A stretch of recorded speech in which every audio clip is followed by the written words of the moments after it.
the lesson from the U.S. for Europe today, I mean, there's some pretty good lessons. First is, when they set up shop after the revolution, they created something called a confederacy, whereby the states were all equal partners, and the federal government was it was very weak. And so the federal government or the Congress had almost zero taxing power. And so if they needed any money from the states to do anything, to build an army, they'd have to get the unanimous opinion of all the states. And the states could never agree, and so they could never, so the government was non-functional. And so they shifted gears, and they had another constitution, the second constitution in 1789, the one we still have today, where they gave the Congress explicit fiscal powers and explicit monetary powers. And then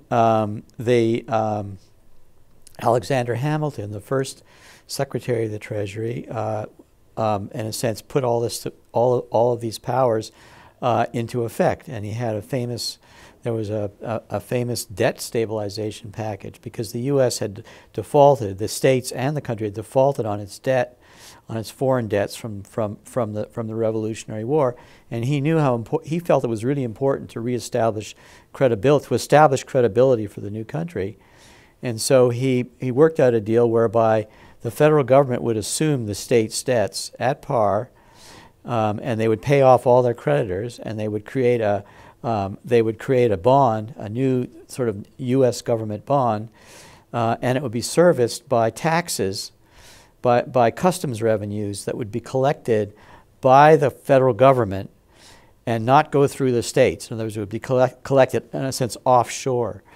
And so what this did was it guaranteed that the debt would be serviced, and then they sold the debt in Europe, and interest rates really fell down very quickly, and this established credibility. And so they did what the Europeans don't want to do. They created something like a euro bond, okay, and that meant that they had a government that could do important public goods, like have an army, diplomacy, some public works. Well, I think another point that came out yesterday very clearly is that every sovereign debt situation is different. They play out differently. I gave the case of the Russian restructuring. Argentina was quite different from Russia, as it was different from Mexico and in the early 80s, et cetera. And the Greek situation clearly is very different. The only reason I think that the media pick up on that comparison is that the last infamous, we might say, sovereign debt crisis that made global headlines was the Argentinian one. And so there's an obvious tendency in the media to just refer back to the last time it happened. But the Argentine circumstances were very different from Greece. Greece is a member of a currency union. They don't have any possibility of devaluing unless they were to leave the Eurozone, which would be a tumultuous decision if they were to ever take that. And the debt problem doesn't necessarily force them to do that. But like Argentina, Greece does have a competitiveness problem, a balance of payments problem, even though it's a member of a currency union. But I think that one of the points that came out during the discussion in the conference is that Greece's situation is, in many ways, far more difficult than Argentina's. Far more difficult because Greece is a member of a currency union, so it cannot derive any competitiveness gains from a devaluation. And Argentina, just good luck for Argentina, but when Argentina did default and devalued at the end of 2001, beginning of 2002, it was on the cusp of a large commodity boom that lasted certainly from 2002 right through 2008.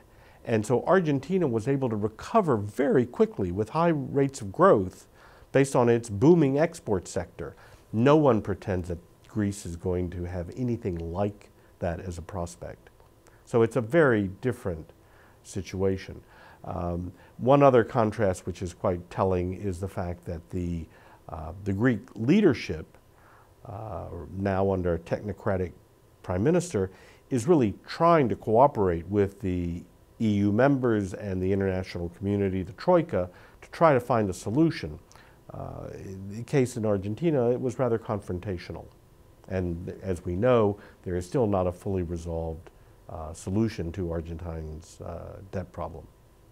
Well, Helmut Kohl was clearly concerned at the time of unification that people would think that we were moving towards what you might call a German Europe rather than a European Germany.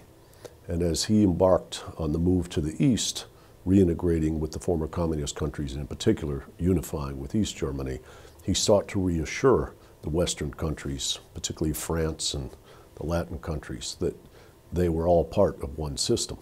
It appears now that Germany is having second thoughts. They're having second thoughts as they sell more to the Far East, as the integration with the Eastern economies has proved to be quite fruitful. Poland, Slovakia, Russia, and other places are doing better and better, and the Southern European countries are a bit of a drag. The Germans want them to bite the bullet, these Southern countries, and submit to the kind of discipline that the Germans feel they went through in the early years of unification. The United States, which has a very fragile financial system, is very concerned about making anyone go through austerity at a time when everybody feels like we're just on the cusp of a very weak recovery that could turn back into a recession or depression. So there's tension among the, what you would call the large powers, and there's lots of anxiety within Europe as Germany's changing its priorities.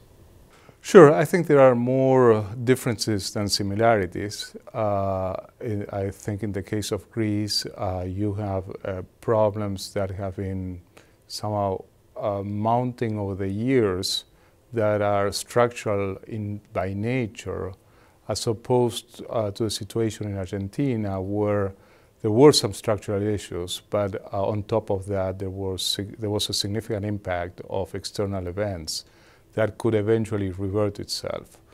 Both countries do have a problem of competitiveness. I mean, Argentina back in 2001 and recession over several years, same as in Greece.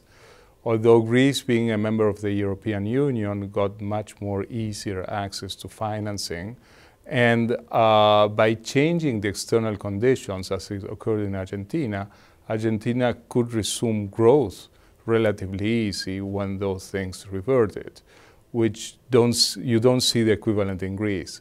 The other thing is perhaps in terms of the population, the relative wealth, Argentina being a fraction of Greece. In Argentina, you also have pockets of extreme poverty that were much more exposed than I think is the case in Greece. Of course, well, in the meantime, it sounds a bit different as well. Greece is getting much more help financially from different sources than Argentina did at that time. Maybe that's because Greece is part of the Euro and the European Union.